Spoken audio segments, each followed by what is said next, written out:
Hey guys, welcome back to my channel. Myself Prachi and होने वाली CM Prachi. Guys, हमारे channel पे आपका बहुत बहुत स्वागत है।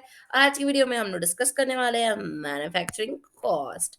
मतलब गाइस, कभी भी हम लोग कोई सामान बनाते हैं तो उसको बनाने में जो खर्चे लगते हैं उसकी कॉस्ट अकाउंटिंग कैसे करने वाले हैं, आज हम लोग वो डिस्कस करेंगे। तो चलो वीडियो को स्टार्ट करते हैं। Let's get started.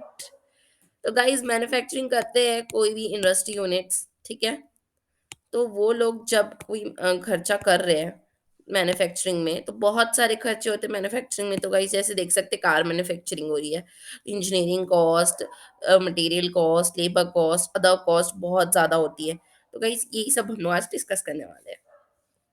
तो गाइस, सबसे पहले अपन डेफिनेशन में चलते हैं। गाइस, मैं आपको डेफिनेशन रीड करके समझाऊंगी, क्योंकि गाइस काफ़ी बड़ा डेफिनेशन है, तो आपको गहराइयों से समझना पड़ेगा ना। ठीक है। तो देखो, मैन्युफैक्चरिंग कॉस्ट जो रहती है गाइस, वो एक्सेसिबल गुड्स पे लगती है, मतलब जिस पे एक्साइज लगता है वो वाले गुड्स पे लगती है। ठीक है। और इसमें अपन सारी कॉस्ट को ऐड कर देते हैं, मतलब जितना भी खर्चा हो रहा है ना, आपको सबको ऐड करना है। ठीक है। इसमें आपको मटेरियल को ऐड करना है, एम्प्लॉय को ऐड करना है, यूटिलिटीज को ऐड करना है, पैकिंग को ऐड करना है। मैम मैम, ये सारे तो कैश के नाम है, अभी तो पढ़े अपन। वेरी गुड गाइस, आप याद करना बस कैश के नाम और लिखते जाना। डेफिनेशन आएगा तो वैसे आएगा ही नहीं, बट फिर भी से। ठीक है। उसके बाद फिर direct expenses, repair maintenance, pollution control, quality control, research and development, cost of input जो कि फ्री में आपको कंसेशनल रेट में मिल गया, वो सब। ठीक है। डेप्रिसिएशन और एमोटाइजेशन। ठीक है। उसके बाद फिर कॉस्ट ऑफ कोई रीवर्क करवाया आपने, कोई रिकंडीशनिंग करवाया। ठीक है। तो ये सारी कॉस्ट जो कि वर्क इन प्रोग्रेस में भी है, वेस्ट की और स्क्रैप की, सबको आपको इंक्लूड करना है, क्योंकि guys manufacturing is very broader term, बहुत ब्रॉड टर्म होता है, इसलिए अपन को इसके अंदर इतनी सारी चीज़ों को इंक्लूड करना पड़ रहा है। बट इसमें एक चीज़ को इंक्लूड मत करना। मैम क्या क्या चीज़ हो गया ऐसा जिसको इंक्लूड नहीं करना है? तो गाइस, आपको वो सारे खर्चों को ऐड नहीं करना है जो कि आपके मैन्युफैक्चरिंग के बाद लग रहे हैं। ऐसे कोई भी खर्चे जैसे कि सेलिंग ओवरहेड हो गया, एडवर्टाइजमेंट हो गया, ये सब तो मैन्युफैक्चरिंग के बाद हो रहे हैं ना, क्यों ऐड करोगे? इनको नहीं ऐड करना है। और याद रखना गाइस, जब अपन कॉस्ट शीट बनाते हैं तो आप याद करो, सीओपी लिखते थे, कॉस्ट ऑफ प्रोडक्शन। वो बेचारा जो सीओपी है ना, वो मैन्युफैक्चरिंग ही है। आपको एमसीक्यूज में आ सकता है कि what is cost of production का अदर नेम, तो आप बता देना मैन्युफैक्चरिंग कॉस्ट ही उसका अदर नेम है। ठीक है गाइस। देन गाइस, अपन ओवरहेड देख लेते हैं कि मैन्युफैक्चरिंग ओवरहेड में क्या आएगा। मैन्युफैक्चरिंग ओवरहेड में आएगा आपको जो भी आपने मैन्युफैक्चरिंग प्रोसेस में जो भी खर्चा किया है, हर इनडायरेक्ट खर्चा मैन्युफैक्चरिंग प्रोसेस का आपको लेना है। ठीक है। उसके बाद और गाइस, आप इसमें work overhead, production overhead, factory overhead, ये सब आप इंक्लूड कर सकते हो। ये सब इसके सिनोनिम्स है, सेम मीनिंग होते हैं इनके। ठीक है। इन लोग आप एक दूसरे की जगह यूज कर सकते हो। ठीक है। मैन्युफैक्चरिंग ओवरहेड जो रहेगा वो क्या इंक्लूड करता है? एडमिनिस्ट्रेशन कॉस्ट को ऐड कर दो ना आपको उसमें। ठीक है। और फिर उसकी बिहेवियर की तरह आप उसको क्या करोगे? क्लासीफाई करोगे।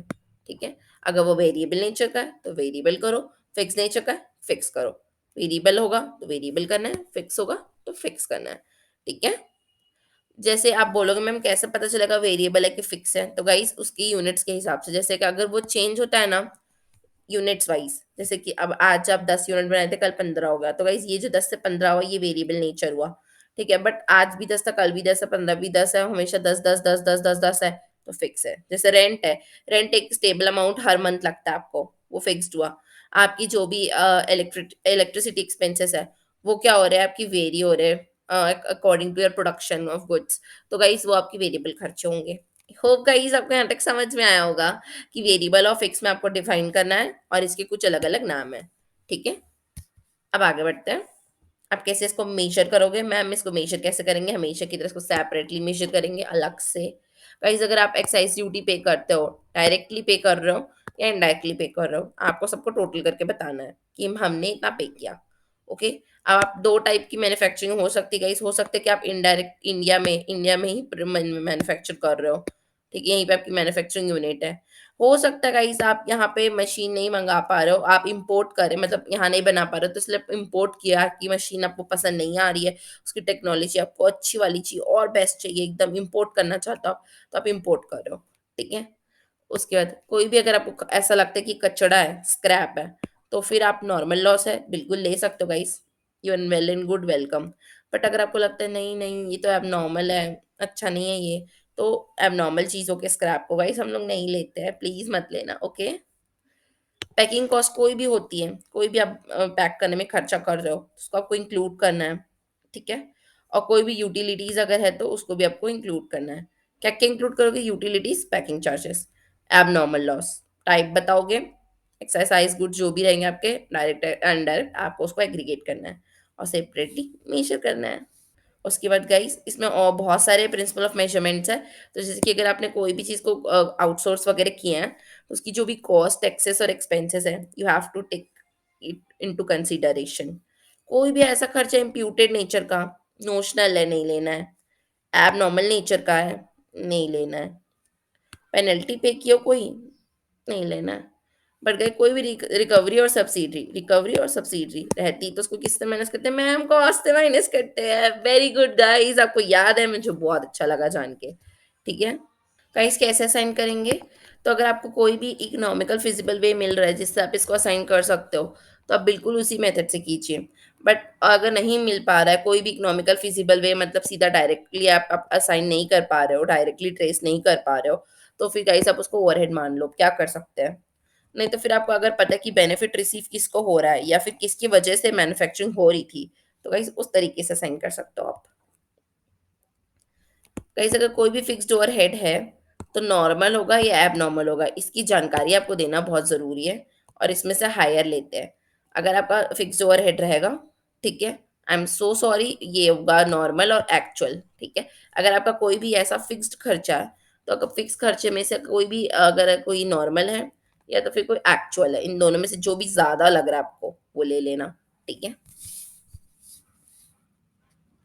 देन गाइस अगर जॉइंट कॉस्ट रहेगा आपका, तो आपको उसको रेशनल बेसिस में लेना है, ठीक है। और अगर कोई भी बाय प्रोडक्ट रहेगा, तो रेशनल बेसिस मतलब आपको जो भी मेथड ठीक लगे उसके बेसिस में लेना है, as per your choice, okay. But अगर कोई बाय प्रोडक्ट है ना, तो उसका कैसे लेते हैं अपन, जो भी उससे अपन को रिसीव हो रहा है, नेट रिसीवेबल्स जो होते हैं हमारे, उसके हिसाब से अपन लेते हैं, ठीक है। जैसे कि आपने 10 रुपए में रद्दी बेची, तो 10 रुपए में आपको रद्दी बेच रहे हो, तो आप उसको 10 रुपए लोगे, ठीक है। देन प्रेज़ेंट कैसे करेंगे? तो गाइस आपको प्रेज़ेंट इसको एक्चुअल कैपेसिटी के हिसाब से करना होता है। जितनी भी आपकी एक्चुअल कैपेसिटी है ना, उसके हिसाब से आपको मैन्युफैक्चरिंग कॉस्ट को प्रेज़ेंट करना होता है। और अगर कोई भी इन्फॉर्मेशन अदर आपको लग रही है ज़रूरी वाली, तो आप उसको सेपरेटली बता दीजिए, ठीक है? डिस्क्लोज़ क्या करेंगे मैम?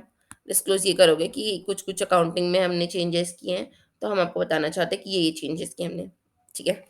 आप कोई भी आपको ऐसी ऐसी बात लग रही जो मटेरियल है, जो आपको लग रही है कि क्वांटिफाइबल है या फिर आपको लग रहा है कि ज़रूरी है, सिग्निफिकेंट है, तो वो तीनों बात आपको बताना पड़ेगा, ठीक है? आपको लगता है कि वो ज़रूरी है, आपको लग रहा है कि आप उसको क्वांटिफाई कर पा रहे हो और आपको लग रहा है वो सिग्निफिकेंस मतलब बहुत ज़रूरी बात है, वो बहुत ज़रूरी ऐसा लग रहा है आपको, तो आपका फ़र्ज़ है कि आप वो बात को बताओ, ठीक है? तो आई होप गाइस आपको वीडियो अच्छी लगी होगी। अगर वीडियो अच्छी लगती तो प्लीज़ लाइक कीजिए। बहुत अच्छी लगती है तो प्लीज़ सब्सक्राइब कीजिए और अपने फ्रेंड्स के साथ शेयर कीजिए। Thank you so much for watching this video. Bye bye guys.